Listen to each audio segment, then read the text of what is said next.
ইমাম হুসাইনকে অনুমতি দিলেন, না না যাও, যেখানে এমন একটা জায়গায় তুমি গিয়ে পৌঁছে যাবে, এমন একটা জায়গায় গিয়ে তুমি পৌঁছে যাবে যে জায়গার নাম হচ্ছে কারবালা। সেই জায়গাটায় পৌঁছবে, তুমি কিভাবে বুঝবে? যখন গিয়ে সেখানে তাবু গাড়বে, সেখানে তোমার লাঠি, তোমার স্তম্ভ যখন গেড়ে দেবে, তখন ওইখানের গর্ত থেকে তাজা রক্ত, বলেন না তাজা রক্ত, তখন তুমি বুঝে নিবা সেটা কারবালার ময়দান। জোরে বলেন না সেটা কি কারবালা? প্যারা হাজরিন, এই ময়দান আসতেছে। ইমাম হুসেন মদিনা থেকে রওনা হয়েছে। সারা দুনিয়ার মানুষ হজ করার জন্য মক্কা মদিনায় উপস্থিত হয়ে গেছে, কিন্তু ইমাম হুসেন মক্কা মদিনা আরফা মিনা সব ছেড়ে রওনা দিয়েছে 72 জন নিয়ে। কোথায়? হাই হাই, ইমাম হুসেন কারবালার জমিনে চলে যাচ্ছে। আমার রাসূল হুসেনকে কোলে নিয়ে আমার নবী কাঁদতেছে। মায়েশা সিদ্দিকা বের হলেন, উম্মে সালমা বের হলেন। রাসূল হুসেনকে কোলে নিয়ে কাঁদতেছেন কেন? ও আয়েশা, উম্মে সালমা, কান্নার কারণ হলো জিবরিল আমিন এইমাত্র এসে আমাকে বলল, ইয়া রাসূলুল্লাহ, আন্না তাকুতুলা ইবনাকা হাযা ওয়া আউমি বিয়াদিহি ইলাল হুসাইন। আমাকে শাহাদাত আঙ্গুল দিয়ে দেখিয়ে দিল, ইয়া রাসূলুল্লাহ, যে হুসাইনের কপালে চুমু দিচ্ছেন, যে হুসাইনের গলায় চুমু দিচ্ছেন, ওই হুসাইন তো কারবালায় শহীদ হয়ে যাবে। ফাতাহু বিতুরবাতিন। ইয়া রাসূলুল্লাহ, আল্লাহ আমি জিবরিলকে কারবালাতে পাঠালেন, যে জায়গায় শহীদ হয়ে যাবে ওই জায়গা থেকে এক টুকরো মাটি নিলাম, বেহেশতি একটি বোতলের ভিতর মাটি কেন ভরলাম। নবী, এটা কারবালার মাটি, যে মাটি থেকে ইমাম হুসাইনের রক্তের খুশবু বের হয়। আমার রাসূল সেটা দেখে ইমাম হুসাইনকে বুকে ধরে কাঁদলেন। মায়েশা সিদ্দিকা বলেন, ইয়া রাসূলুল্লাহ, মাটির বোতলটা আমাকে দাও। উম্মে হাবিবা বলে, আমাকে দাও। জয়নব বিনতে জাহাশ নবীর বিবিনি বলে, আমাকে দাও। জুয়ারিয়া রাদিয়াল্লাহু তাআলা নবীর বিবিনি বলে, আমাকে দাও। উম্মে সালমা বলে, আমাকে দাও। আমার রাসূল কোন বিবিকে দিলেন না। ইয়া উম্মে সালমা, ধরো এই বোতলটা তোমাকে দিলাম। ফাইদা তাহাওয়ালাত হাদিহি তুরবা ফালামি আন্নাবনা কদ কতলা। হ্যাঁ উম্মে সালমা, তোমার করে বোতলটা নিয়ে যাও। এই বোতলটা আলমারির উপরে রাখবে। 5 ওয়াক্ত নামাজ পড়ে পড়ে এই বোতলটা তুমি দেখবে। যেই দিন বোতলের মাটি লালে লাল হয়ে যাবে, সেই দিন তুমি বুঝবা আমার এই নাতি কারবালাতে শহীদ হয়ে পড়ে আছে, আমার নাতি শহীদ হয়ে পড়ে আছে। ফাতেমা হযরত উম্মে সালমা মাটি কেন রাখলেন? এটার একটা হিকমত আছে। আমার নবীর ইন্তেকালের পরে নবীর বিবির একজন একজন সবাই ইন্তেকাল হতে যাচ্ছে, কিন্তু কারবালার ঘটনা পর্যন্ত যে বিবির হাতে ওই মাটির বোতলটা দিয়েছে, ইনি এখনো জীবিত আছে। নবী জানতেন কার আগে কে দুনিয়ার জমিন থেকে চলে যাবে।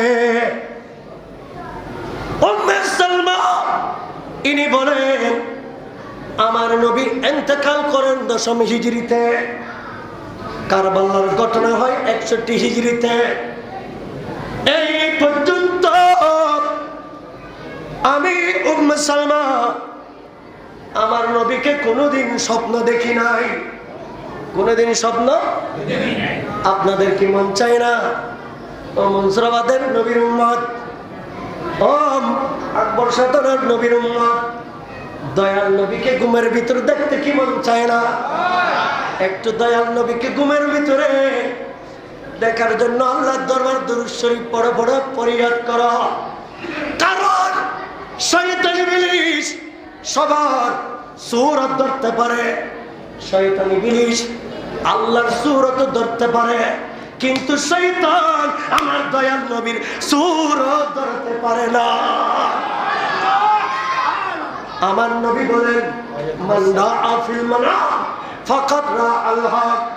আমার উম্মতের ভিতরে যে উম্মত ঘুমের ভিতরে আমি নবীকে দেখে ফেললো, সে সত্যি সত্যি দয়াল নবীকে দেখলো।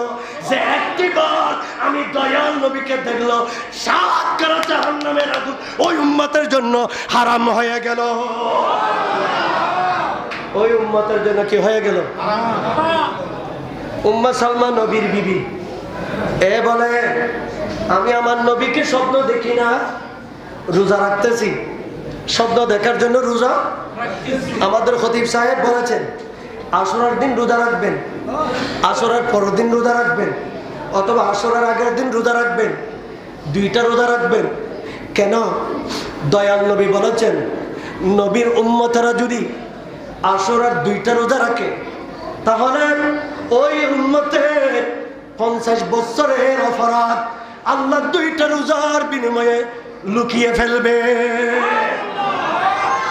আসরের ময়দানে উম্মতের অপরাধ হজম করে ফেলবে আল্লাহ, দেখাবে না। শুধু মুহররমের রোজা রাখার কারণে 30টা রোজা ফরজ হওয়ার আগে এই মুহররমের রোজা ফরজ ছিল। মুহররমের রোজা কি ছিল?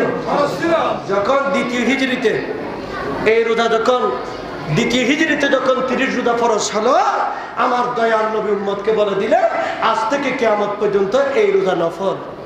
আবার সমস্ত নফল রোজার মধ্যে সবচাইতে শ্রেষ্ঠ দামি রোজা হলো এই মুহররমের রোজা। উম্মে সালমা বলতেছে আমি রোজা রাখতেছি দয়াল নবীকে ঘুমে দেখার জন্য। আমি প্রতিদিনই রোজা রাখি, দয়াল নবী আমাকে দেখা দেয় না। নফল নামাজ পড়ি, দয়াল নবী আমাকে দেখা দেয় না। এইভাবে দেখা না দিতে দিতে 61 হিজরি সনের মুহররমের 10 তারিখ রাতের বেলা আমি ঘুম গেলাম। আরেক রাওয়ায়াতে বলতেছে দিনের বেলা আমি কাইলুলা করছি। কাইলুলা বলে জোহরের নামাজের পরে একটু খাওয়া দাওয়া করে বিছানায় গিয়ে নিজের পিঠটা বিছানায় লাগিয়ে দিয়ে একটু ঘোরাঘুরি করা, এটাকে হাদিসের ভাষায় বলে কাইলুলা। তখন উম্মে সালমা বলেন আমি 10 তারিখে এই রকমের কাইলুলা করতেছি, এমনই মুহূর্তে দয়াল নবী আমার সামনে এসে গেল। দয়াল নবী আমার সামনে এসে গেল। উম্মে সালমা তুমি কি ঘুম যাচ্ছ? অথচ আমার সুলতানে কারবালার গলায় তলোয়ার চলতেছে। সুলতানে কারবালার গলায় তলোয়ার চলতেছে। এই কথা বলার পরে উম্মে সালমা বিজলির মতো দ্রুত গতিতে ঘুম থেকে উঠে গেলেন। উঠে গিয়ে উম্মে সালমা উঠে গিয়ে ওই মাটির বুটুলটা দেখতে গেলেন, যেটা 55 বছর পর্যন্ত উম্মে সালমার আলমিরার উপরে। 55 বছর পর্যন্ত মাটি মাটি, কিন্তু মুহররমের 10 তারিখ এটা রক্ত হয়ে গেছে। উম্মে সালমা দেখতেছে, টাস করে বেহুশ হয়ে পড়ে গেলেন।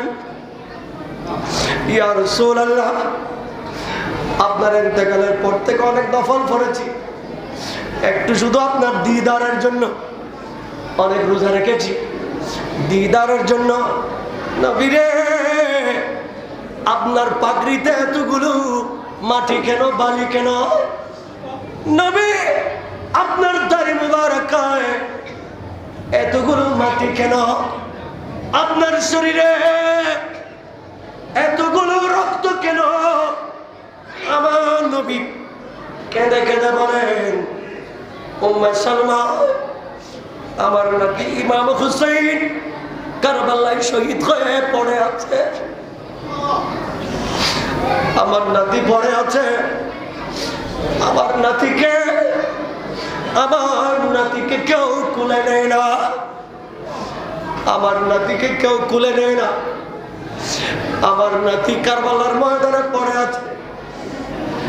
যে গোড়াই করে কারবালার জমিনে গিয়েছিল, গোড়াটা শহর বানুর কাছে চলে আসছে, তাবতে ফিরে আসছে। শহর বানু বলে, কিরে, তোমার পিঠে তো ইমাম হোসেন ছিল। হ্যাঁ গোড়া, হোসেন কোথায়? গোড়া তো কথা বলতে জানে না। শহর বানুর মুখে কি কান্নার আওয়াজ। ইমাম হুসাইনের মেয়ে সকিনা কারবালার পরে ইমাম হাসানের ছেলের সাথে বিয়ে হবে। বিয়ের দিন তারিখ ঠিক হয়েছে। বাবা বিয়ে শাদি দেখে যেতে পারলো না। সকিনা কেঁদে কেঁদে বলে, আমার বাবা কোথায়? হে গোরা, কালি আসছো কেন? তোমার গায়ে রক্ত কেন? আমার বাবা কোথায়? গোরা তাদের কান্না দেখে নিজেকে সামলাতে পারলো না। আবার দূর দিয়ে কারবালার মাঠে গেলেন।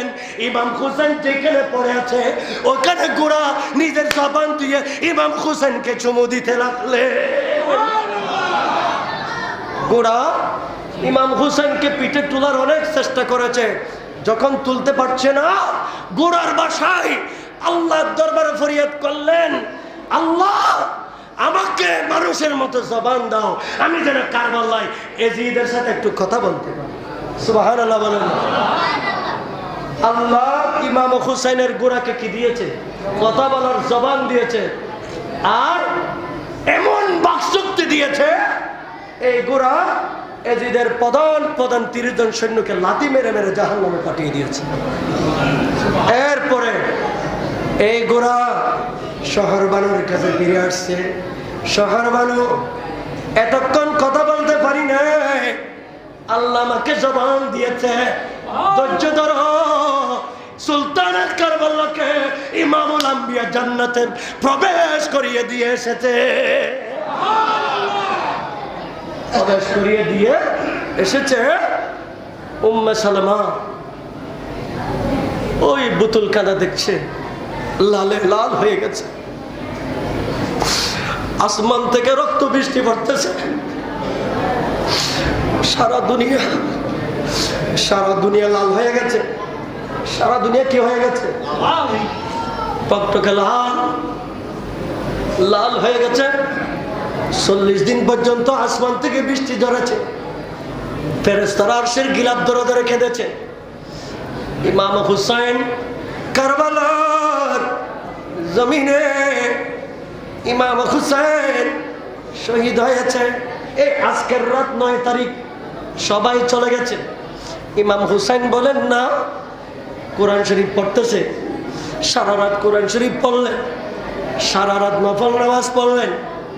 নামাজ পড়ে ফজর হবে, আজকে বৃহস্পতিবার রাত, জুমাবার হবে, ফজরের আজান হবে। ইমাম হুসাইন হাত তুলে দিলেন, ইয়া রাসূলুল্লাহ উনজুর হালানা, ইয়া হাবিবাল্লাহ ইসমা ক্বালানা। ইয়া রাসূলুল্লাহ, আপনার আওলাদ আলী আসগর পর্যন্ত 6 মাসের শিশু এজিদের হাতে রেহাই পায় নাই, সবাই চলে গেছে, আমি হুসাইন চলে যাব, আপনি কি মদিনায় বসে আছেন? এইভাবে বলতে দেরি নাই, আমার নবী নবুয়তের পাকা লাগিয়ে ডাইরেক্ট মদিনার রওজা শরীফ থেকে ইরাকের জমিনে ইমাম হুসাইনের জায়নামাজে ইমাম হুসাইনকে কলিজায় বেঁধে নিলেন, হাত তুলে দিলেন, আল্লাহুম্মা আতিল হুসাইনা সাবরা ওয়া আজরা। আল্লাহ আজকে সুলতানে কারবালা ইমামে আলী মাকাম ইমামে হুসাইন ইয়াজিদের সাথে জিহাদ করার জন্য কিয়ামত পর্যন্ত আমার উম্মতের হাতে ধর্মকে বুঝিয়ে দেওয়ার জন্য, আকীদাকে বুঝিয়ে দেওয়ার জন্য, শরীয়তকে বুঝিয়ে দেওয়ার জন্য ইয়াজিদের হাত থেকে আমি নবী মুস্তাফার ধর্মকে মুক্ত করার জন্য কারবালার প্রান্তরে যাবে। আল্লাহ ইমাম হুসাইনকে ক্যাপাসিটি দাও, ইমাম হুসাইনকে ধৈর্য ধরার তৌফিক দাও। আমার ইমাম হুসাইন পিছপা যেন না হয়, ইমাম হুসাইনের তাজা রক্ত রাখবে, ইমাম হুসাইনের শাহাদত রাখবে। কারণ কিয়ামতের ময়দানে আল্লাহ যখন কখারিয়তের অবস্থায় থাকবে, আল্লাহর 99 নাম এর মধ্যে একটা হচ্ছে কখার। এই কখারিয়তের মধ্যে যখন আল্লাহ থাকবে, তখন আমি নবী আল্লাহর কুদরতের দরবারের সামনে ইমামে হুসাইনের রক্ত মাখা পোশাক দেখাবো, ইমামে হুসাইনের রক্ত দেখাবো, আল্লাহর কুদরতের গুসাকে পানি করে দেব, এবং আমি আমার উম্মতের কোটি কোটি উম্মত ইমামে হুসাইনের তাজা রক্ত দিয়ে মাফ করিয়ে আখিরা জান্নাতে পৌঁছিয়ে দেব।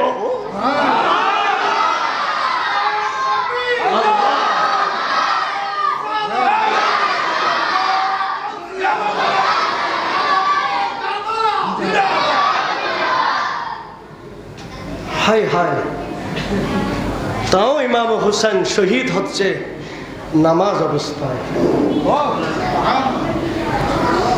শহীদ হয়ে যাচ্ছে, তারপরে নামাজ বলেন না, নামাজ। এত জালেম ছিলেন ইয়াজিদ বাহিনীরা, বুঝতে পেরেছি ইমাম হুসাইন 2 রাকাত নামাজ পড়তে পারলে ইমাম হুসাইনের সাথে ইয়াজিদের আর এটি আসতে পারবে। ইমাম হুসাইন সিজদা একটা দিয়েছে, 1 রাকাতের সিজদা কি দ্বিতীয়টা দিতে দেয় নাই। আমার দয়াল নবী বলেন, নাতি তোমার নামাজের সিজদা একটা কারবালায় হয়েছে, যেটা বাকি আছে এটা কিয়ামতের মাঠে আরশ আজিমের নিচে হবে। আরো জোরে বলেন না সুবহানাল্লাহ। নূহ আলাইহিস সালাম নৌকা নিয়ে যখন সারা দুনিয়ায় পানিতে দৌড়তেছে, এই নৌকাটা একটা জায়গায় গিয়ে সরকার মতো ঘুরতেছে, এটা আর কোথাও যায় না। হে নৌকা,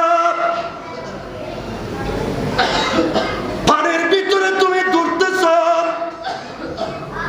এই জায়গার মধ্যে কেন তুমি সরকার মতো ঘুরছ? নৌকা বলতেছে, হুজুর জায়গা এটার নাম হলো খানায়ে কাবা, এই পানির নিচে আল্লাহর ঘর কাবা আছে, পানি নেমে গেলে তো আমি তো কাবায় আর আসতে পারবো না। এই কারণে কাবার তাওয়াফ শেষ করতে হলে 7 চক্কর দিতে হয়। আমি আপনাদেরকে নিয়ে 7টা চক্কর দিয়ে তাওয়াফ শেষ করেছি। নূহ নবী বলেন, এখন তুমি সামনে চলো। নৌকাটা চলতে চলতে আরেক জায়গায় গিয়ে থেমে গেল, সরকার মতো ঘুরছে। হে নৌকা, এটা তো কাবা না, ওই জায়গায় কাবা ছিল বলে তুমি তাওয়াফ করেছো, এই জায়গায় কেন তুমি তাওয়াফ করছো? বলে এটা তো এমন জায়গা যেটা কাবার কাবা, যেটা জান্নাতুল মাওয়া, যেটা সমস্ত দুনিয়া থেকে দামি, যেখানে আখিরি জামানার নবী আরাম করবেন, এটার নাম হলো সোনার মদিনা। এই কারণে আমি এখানেও একটু আপনাদেরকে নিয়ে তাওয়াফ করছি। বলে সামনে চলো।